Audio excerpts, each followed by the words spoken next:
വെടിനിർത്തൽ കരാർ ലംഘിച്ച് ഇസ്രായേലി സൈനികനെ ഹമാസ് കൊലപ്പെടുത്തിയതിൽ കടുത്ത അതൃപ്തി രേഖപ്പെടുത്തി ഖത്തർ. നടന്നത് കരാറിന്റെ നഗ്നമായ ലംഘനമാണ്. തങ്ങളുടെ ഒരു സൈനികൻ കൊല്ലപ്പെടുന്ന സാഹചര്യമുണ്ടായാൽ ഇസ്രായേൽ പ്രതികരിക്കുമെന്ന് മധ്യസ്ഥർ പ്രതീക്ഷിച്ചിരുന്നു.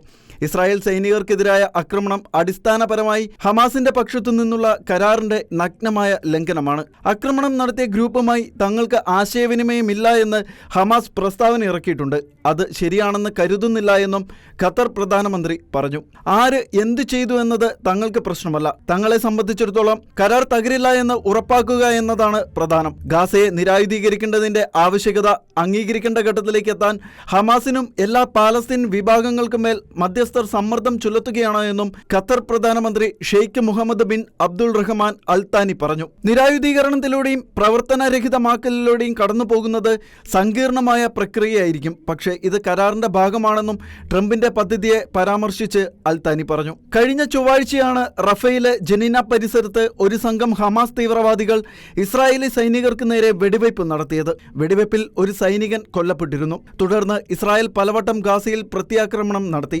ഇസ്രായേലിന്റെ തിരിച്ചടിയിൽ 104 പേർ മരിച്ചതായി ഗാസ ആരോഗ്യ മന്ത്രാലയം അറിയിച്ചു. ഇതിനുശേഷമാണ് വെടിനിർത്തൽ പാലിക്കുന്നത് പുനരാരംഭിക്കുമെന്ന് ഇസ്രായേൽ പ്രഖ്യാപിച്ചത്.